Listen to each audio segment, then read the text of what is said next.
గౌరవనీయ హెడ్మిస్ట్రెస్ గారు, ప్రియమైన ఉపాధ్యాయులారా మరియు ప్రియమైన విద్యార్థులారా, ఈరోజు మనందరం ఎంతో గౌరవంతో గర్వంతో భారత రాజ్యాంగ దినోత్సవాన్ని జరుపుకుంటున్నాము. 1949 నవంబర్ 26న మన దేశ చరిత్రలో ఒక స్వర్ణాక్షర దినం. ఆ రోజున మన రాజ్యాంగం ఆమోదించబడింది. రాజ్యాంగం అంటే కేవలం పుస్తకం కాదు, ఇది మన దేశ ఆత్మ, మన ప్రజాస్వామ్యానికి బలమైన పునాది. ఇది మనందరికీ ప్రాథమిక హక్కులు, కర్తవ్యాలు, స్వేచ్ఛ, సమానత్వం, సామాజిక న్యాయం వంటి విలువలను ప్రసాదించిన మహత్తర గ్రంథం. ప్రపంచంలోని అత్యంత విస్తృతమైన సమగ్రమైన రాజ్యాంగాన్ని మన దేశపు మహానుభావులు ఎంతో శ్రమతో, ఆలోచనతో, ప్రజల కోసం ప్రేమతో రూపొందించారు. ముఖ్యంగా డాక్టర్ బిఆర్ అంబేద్కర్ గారు రాజ్యాంగ శిల్పిగా తన జ్ఞానం, దూరదృష్టి, సమానత్వం పట్ల నిబద్ధతతో ఈ రాజ్యాంగానికి బలమైన రూపాన్నిచ్చారు. రాజ్యాంగం మనకు చెబుతున్న గొప్ప సందేశం ఏమిటంటే, హక్కులు మాత్రమే కాదు, కర్తవ్యాలు కూడా ఈక్వల్గా ముఖ్యము అని. మన హక్కులను గౌరవంగా వినియోగించుకునే ముందు మన దేశ అభ్యున్నతికి కర్తవ్యాన్ని నిర్వర్తించడం ప్రతి భారత పౌరుడి బాధ్యత.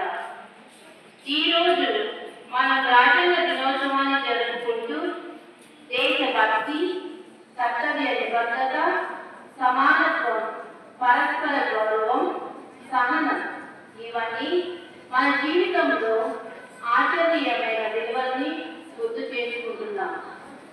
ఈరోజు కార్యక్రమం మనందరికీ ఒక శక్తివంతమైన జ్ఞాపకం. మన రాజ్యాంగాన్ని చదవడం మాత్రమే కాదు, దానిని గౌరవించడమే కాదు, దాని విలువలను జీవితంలో అమలు చేయడం మన బాధ్యత. అందువల్ల ఈరోజు కార్యక్రమం ద్వారా రాజ్యాంగ ప్రాధాన్యతను అర్థం చేసుకుని మంచి పౌరులుగా మారేందుకు మనం మరొకసారి ప్రతిజ్ఞ చేద్దాం. డాక్టర్ బిఆర్ అంబేద్కర్ గారిని మన మధ్యలోనికి సాదరంగా ఆహ్వానించుకుందాం.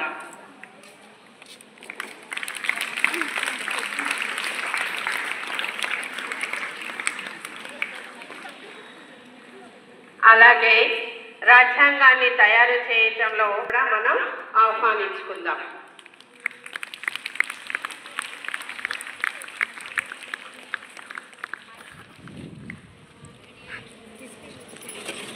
భారత రాజ్యాంగాన్ని తయారు చేసే పని 1946 డిసెంబర్ 9న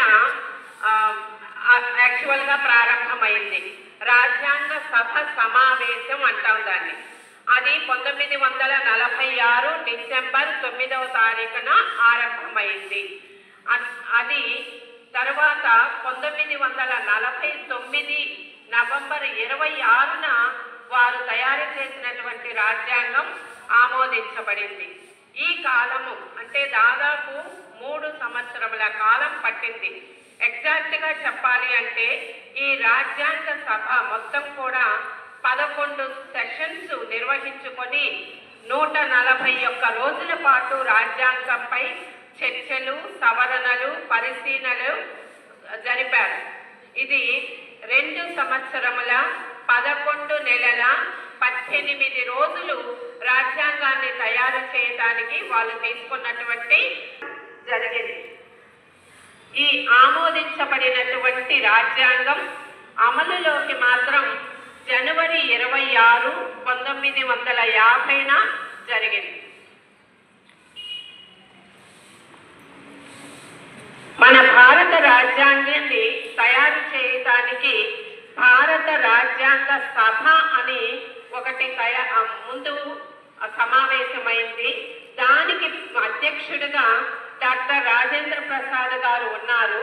కానీ దానిలో నుండి డ్రాఫ్టింగ్ కమిటీ అనేది మళ్ళా సెపరేట్గా తీసుకొని ఆ డ్రాఫ్టింగ్ కమిటీకి చైర్మన్గా డాక్టర్ బిఆర్ అంబేద్కర్ గారు ఉండి వాళ్ళు ప్రతి ఒక్కరూ చేసేటటువంటి పనులను పరిశీలిస్తూ ఎక్కడ ఏ సవరణ కావాలో ఎక్కడ ఏది దానిలో జొప్పించాలో అవన్నీ కూడా సలహాలు ఇస్తూ ఆయన ఒక డ్రాఫ్టింగ్ కమిటీ చైర్మన్గా చాలా బాధ్యతాయుతంగా వ్యవహరించి ఉన్నారు.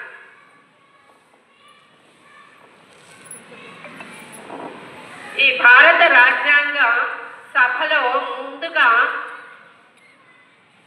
389 సభ్యులు ఉన్నారు. అక్కడ 389 మంది సభ్యులుగా ఉన్నారు. కానీ ఇది మన స్వాతంత్రానికి ముందే ఆ కమిటీ ఏర్పాటైంది. కానీ తర్వాత మన భారతదేశానికి నుండి కొన్ని భాగాలు విడిపోయింది. ఆ తర్వాత సంఖ్య 299కి చేరింది. ఈ 299 మంది అవిరళ కృషి ఫలితమే ఈనాటి మన భారత రాజ్యాంగం. దానికి ముఖ్యంగా చైర్పర్సన్గా ఉన్నటువంటి అంబేద్కర్ గారు ఎంతో శ్రద్ధ వహించి ఆ యొక్క పనిని నిర్వర్తించి ఉన్నారు. ఇది మన నాయకుల దూరదృష్టి, ప్రజల పట్ల ప్రేమ, ప్రజాస్వామ్యానికి అంకిత భావానికి మహోన్నత నిదర్శనం.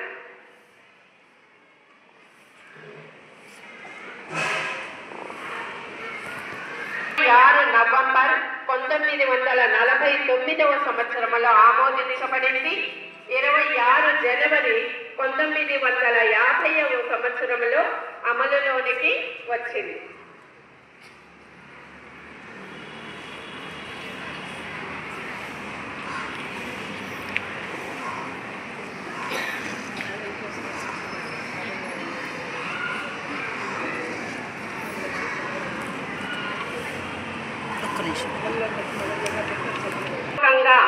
మన ప్రపంచంలోనే అత్యంత విస్తృతమైన రాజ్యాంగంగా తయారు చేయబడి జనవరి 26, 1950న అమలులోనికి తీసుకురావటం జరిగింది.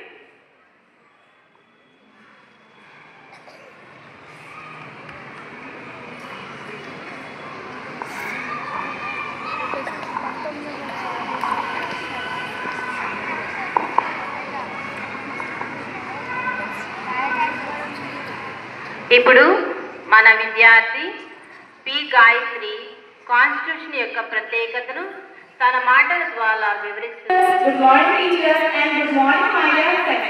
Today I am here to speak on a very important topic, making and implementing acts of humans. Every day we talk about change. We talk about kindness, equality and justice. But real change does not come from words alone. It comes from actions and laws that protect humanity. Making acts means creating rules that help people live with safety, respect and dignity. These acts can fight poverty, protect environment, promote education and ensure that everyone has basic human rights. However, just making act is not enough. They must be implemented properly. If rules stay only on paper, they lose their meaning. Implementation turns good ideas into real progress. For example, a law that supports children education must also ensure schools, teachers and learning materials reach every child. As citizens, we do have a role. We should follow these rights. Raise a voice if they are ignored and support others who need help. When everyone takes part,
Third prize goes to two people, G. Deepika from 98 section, and one more third prize goes to Neha Ullas from 8B section.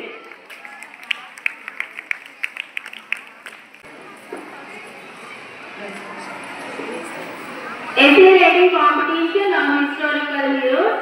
First prize goes to P. Roshini from 9B section.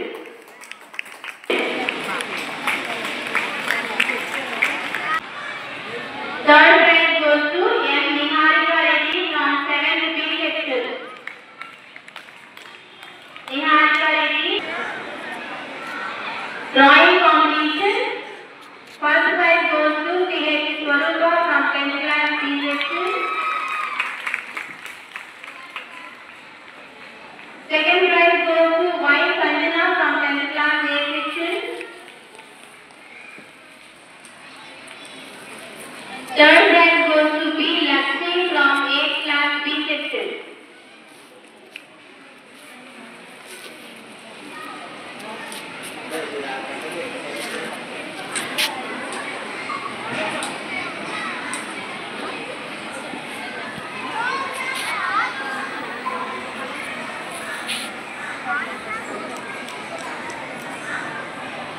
Now, and essay writing competition. First prize in elocution competition goes to A. Jasmine from 10th class A section.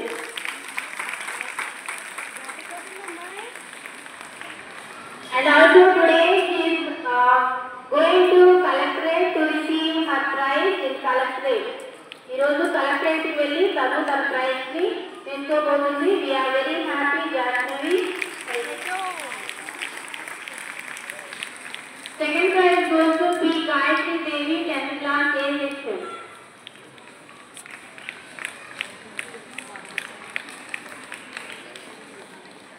Third prize goes to P. Shilpiya, 10th class B section.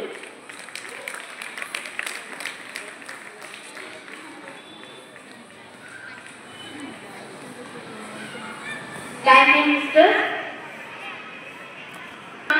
జరుపుకుంటున్న ఈ సమయంలో మన భరత మాతను గౌరవించుకుందాం.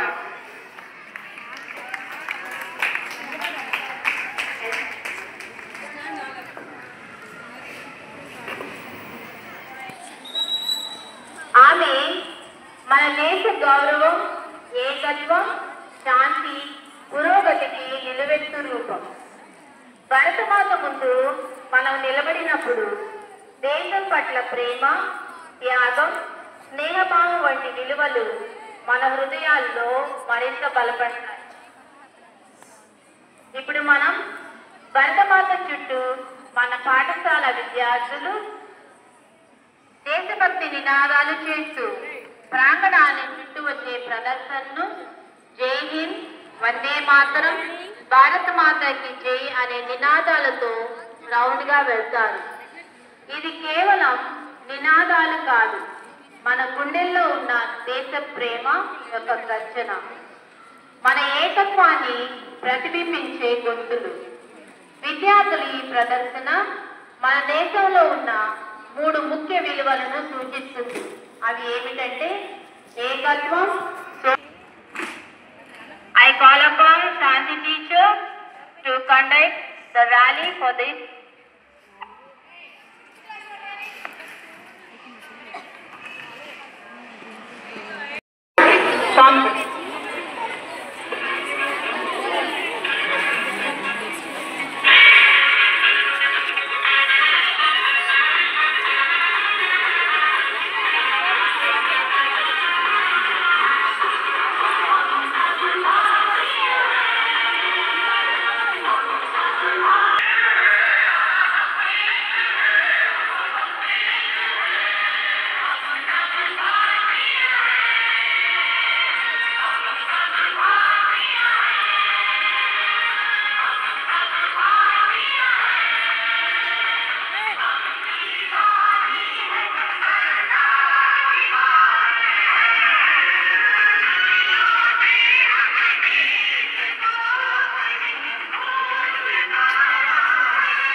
Bharatamata and all the other committee members, thank you for your cooperation.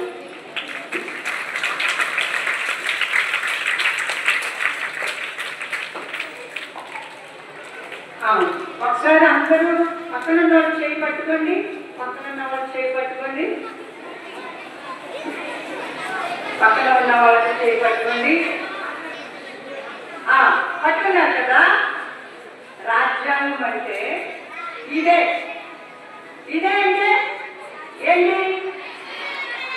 ఒకరితో ఒకరు ఐక్యతతో సమానత్వముతో and ప్రేమ కలిగి ఉండటమే అసలు బైబిల్ రాజ్యాంగం మొత్తంలో కూడా అదే ఉంటుంది.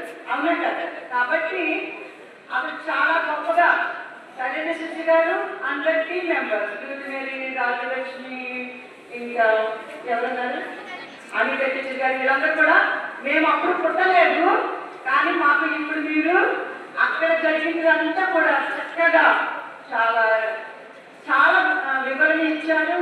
చాలా భక్తిపూర్వకంగా పిల్లలు కూడా మంచిగా చేశారు. All the actors, you have did so well and done well. I congratulate all the members of the team and the actors, those who are acted so well. They have acted. Give them a big clap. Beautiful, very beautiful. మీరు ఇలా ఉంటే నాకు అప్పుడు scene గుర్తు వస్తుంది. మీరందరూ ఇలా ఉంటే నేను సినిమాలో చూసినప్పుడు అప్పుడు సీన్ గుర్తు వస్తుంది. నాకు చాలా ఒకలాంటి గూస్ బంప్స్ వచ్చింది నా బాడీలో. మీరు ఇలా ఉంటే పిల్లలందరూ ఇలాగే కలిసి ఉండాలి, ఇలాగే మనం గౌరవించుకోవాలి. సమానత్వంతో ఉంటే మన దేశం చాలా అభివృద్ధి చెందుతుంది, చాలా బాగుంటుంది. సో కాన్స్టిట్యూషన్ డే ప్రతి ఒక్కరి జీవితంలో ఒక కాన్స్టిట్యూషన్ ఉండాలి.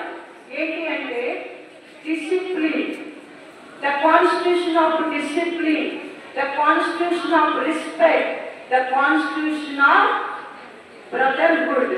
సో ప్రతి ఒక్క జీవితంలో కాన్స్టిట్యూషన్ ఉంటేనే మీ గమ్యానికి మీరు చేరుకుంటారు, లేదంటే మీరు ఎటు వెళ్తారో మీకు తెలియదు. కాబట్టి కాన్స్టిట్యూషన్ అంటే ఒక పవిత్ర గ్రంథం.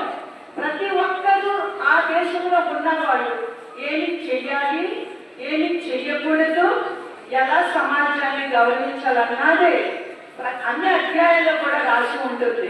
కాబట్టి బిడ్డలు మీ యొక్క జీవితంలో కూడా ఒక కాన్స్టిట్యూషన్ మీరు తయారు చేసుకుని ప్రతి ఒక్క బిడ్డ constitution. So if you follow the direction of your heart, the direction of your conscience, definitely you will become a good citizen and good leaders of the country. So I congratulate and wish you all the best for your future pillars. అంటే మీ ఫ్యూచర్లో పెద్ద వాళ్ళకు అవ్వాలని, పెద్ద నాయకులు అవ్వాలని, ఒక మంచి డిసిప్లిన్తో మీ జీవితంలో నడుస్తారని, మీ జీవితమే ఒక పవిత్ర గ్రంథంగా మీరు మలుచుకోవాలని మిమ్మల్ని అందరినీ దీవిస్తూ మా అందరి తరఫున మరి ఒకసారి మీకు ధన్యవాదాలు తెలుపుకుంటున్నాను. And all the teachers and the actors and thank you Srinivas గారు ఫర్ కోఆపరేటింగ్ గా. నేను అడగగానే మీ పిల్లలు కూడా తీసుకొచ్చారు. చిన్నపిల్లలే రేపటి పౌరులు, వాళ్ళందరూ పెద్ద leaders. So they should know what is happening here. So thank you so much and God bless you all. ఇప్పుడు ఆ పాట ఒకసారి పాట